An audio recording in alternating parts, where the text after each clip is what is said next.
is. I wouldn't dream of I wish refusing. to apologize for attempting to unburden myself upon you before. I was foolish to be so weak and berry-bossed. And worse yet, to speak to you about it. Oh, I was barely listening anyway, so don't worry about it.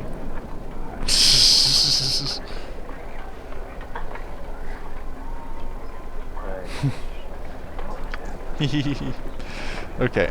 Yeah, we were barely listening, we're just being honest. Unusual of us to be quite so cutting, but still. It's fun to Greetings, good customer. A pearl to you. toy with Viconia. Let's have a look at these really expensive items again. We could get a halberd, in theory.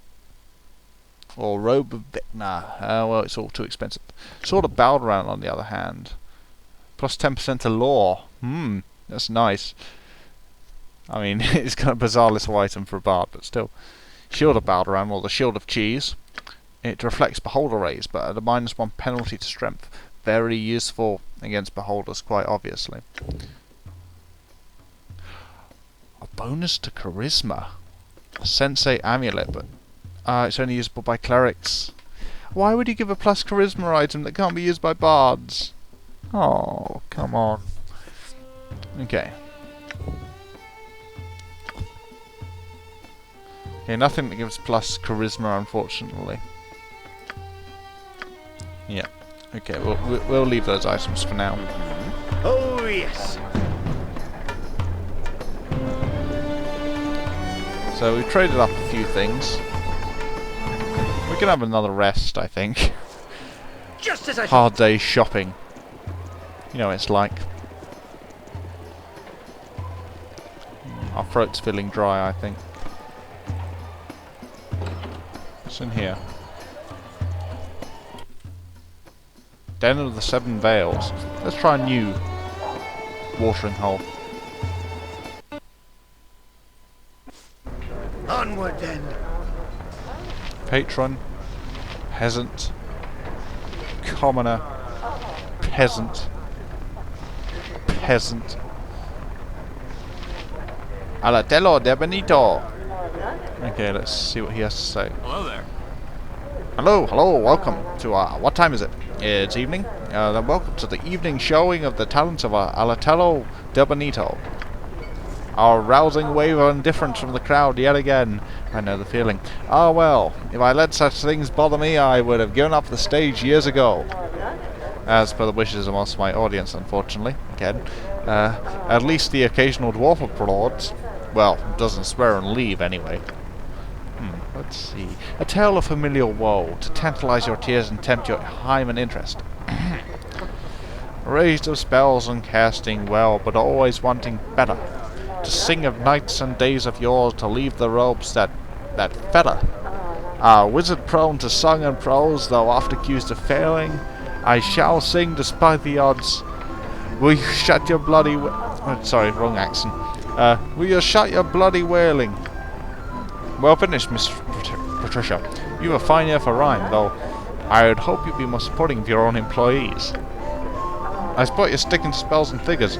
Your security and financial advisor, not the entertainment. Hit the road and go to forum for your singing. Very well, Miss Patricia.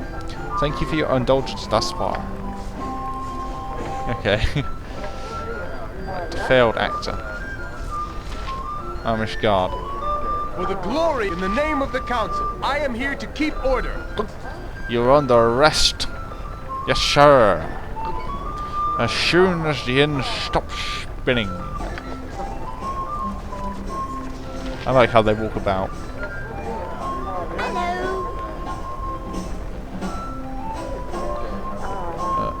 You know, the male species. I'm not a male, I'm a human.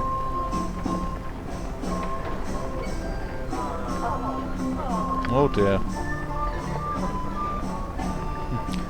Why is this place called the Den of the Seven Veils? Okay, we have a rather sexist barkeep here. Are we going to actually sleep?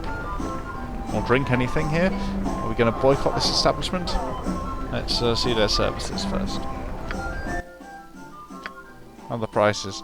Not much better. We'll just have some dragon's beer as a kind of lunch meal.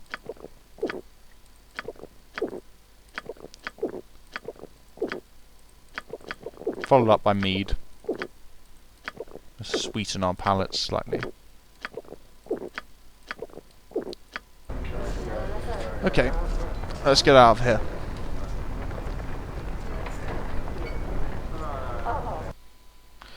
It's time for a lunchtime story, actually. We do have to get through these books. So, Gondegor the Lost King. History of Gondegor the Lost King. Arabelle, long under the dominion of Cormail, was for a time became the centre of a swordsman's empire. This swordsman was Gondegor the Lost King, who in the year of the dragon, 1352 Dale reckoning, attempted to carve a kingdom for himself centred on Arabelle. It was to extend north to the Desert's Mouth Mountains, south and west of Wivenwater, and farms outlying from Evening Star, and east to Tilber's Gap and the mountain passes. In the years following, people would say that Gondegor's reach was no longer than his blade. He could not hold any of the territory against the might of Cormail, Sembia, Daggerdale, Tilverton, and several of the Dales, all of whom he drew the blood and ire of in the making of his throne. Gondegor ruled for less than a season, though he had reigned efficiently for scarcely 8 days. The remainder of his rule was spent fighting here and there against one foe or another, in the lands he claimed. His troops were largely mercenary, and his treasury of seize goods was small and soon gone. One night Gondegor's force simply melted away before the advancing troops of Cormail and was gone. King Azun IV retook Arabelle on that morn without wetting a blade. No one has ever found the body of Gondegor. He is known to have fled north and then east to Teshwave, and then his fate became a matter of conflicting rumour and legend. Some believe he still lives with a score or more of loyal followers, keeping court in the wild somewhere, a careful and ruthless bandit who takes care that none survive his attacks to carry tales anywhere. When entire caravans vanish at times anywhere between Hydale and far-off Impilla, he is blamed by talk in the taverns. Gondegor was said to be a tall, grey-haired warrior of considerable personal skill and intelligence. His badge was a grey wolf's head, face on with red eyes. Caravan guards often warned merchants to beef up the escort in particular caravan, else the gold will soon be gilding Gondegor's throne. Gondegor was an impeccable swordsman, somewhat chaotic in his self-professed neutral alignment. If he does indeed yet live, the magical treasure he carries, and who his allies might be, are all unknown. Gondegor's reign has great influence on the King of Cormail, had a great influence, at that time in his second decade of rule. Not only was Azun forced to put down an effective rebellion in his own country, he was forced to pay more attention to matters outside Suzail, to become the ruler of a nation as opposed to a city-state. Further, the bloodless assault on Arabelle was Azun's first true experience at the head of his army, and the joy of freeing the people of Arabelle is one that remains with him. Yay! Okay. To the task. Interesting story, with a happy ending. So let's proceed to inform, I think, Aaron of the latest developments.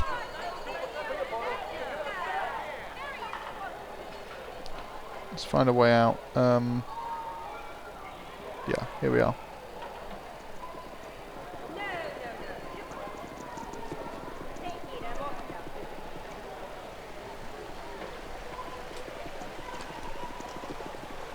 Nice fountain.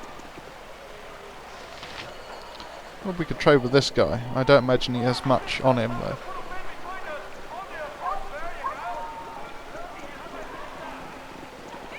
You'll find no better prices in Arm. I guarantee it. Yeah, we can buy all sorts of basic stuff from this guy. He has some +1 arrows for some reason, though. They can't be that uncommon around here. Just expensive.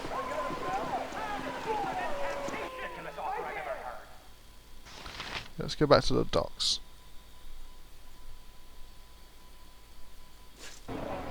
As you will.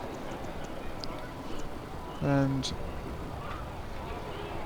well, we got another entrance in there, a more convenient one, I think. And that's over here. Yeah, down here, in fact.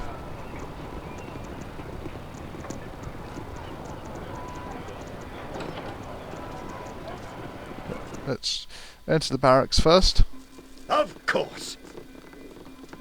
Pass through.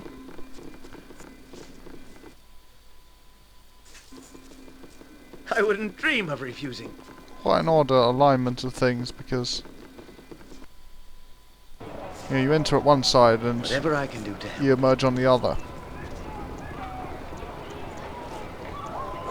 Or you appear in a similar room on the same side you entered it, and it's quite disorienting.